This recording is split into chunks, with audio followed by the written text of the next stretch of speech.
Countries around the world are seeing higher inflation than they have in decades. But why? COVID had a huge impact on the global economy. Supply chains were disrupted as factories closed, restrictions were imposed at ports, and workers were quarantined. That is still the case in some countries, such as parts of China. More people are at home and less able to spend their money on services, like travelling and going to the cinema, meant that they bought more physical goods instead. Fewer goods being produced and exported, while more people wanted to buy them, pushed up prices. Shipping times and costs have increased significantly as demand has spiked, with the cost of shipping goods on some major shipping lines 6 to 8 times higher in April than before the pandemic. Energy prices have seen especially large increases.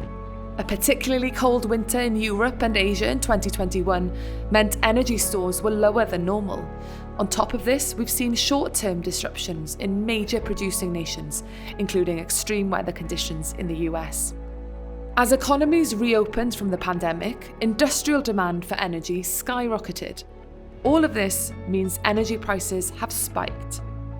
Russia's invasion of Ukraine has caused further sharp rises and has raised concerns of damage to gas pipelines, fears Russia may restrict supply, and many countries are aiming to reduce their dependence on Russian energy.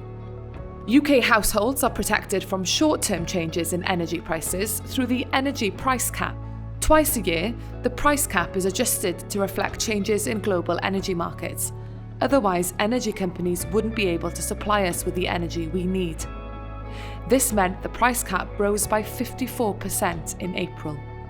The conflict in Ukraine has pushed up other prices too.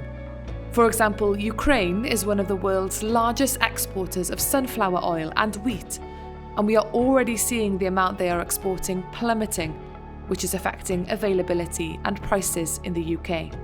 So what is the government doing to help? This financial year, we are taking action worth over £22 billion to ease pressures on households.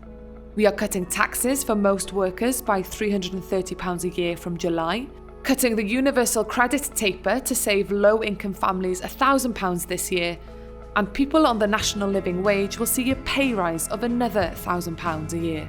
And millions of households will receive £350 each off their energy bills this year.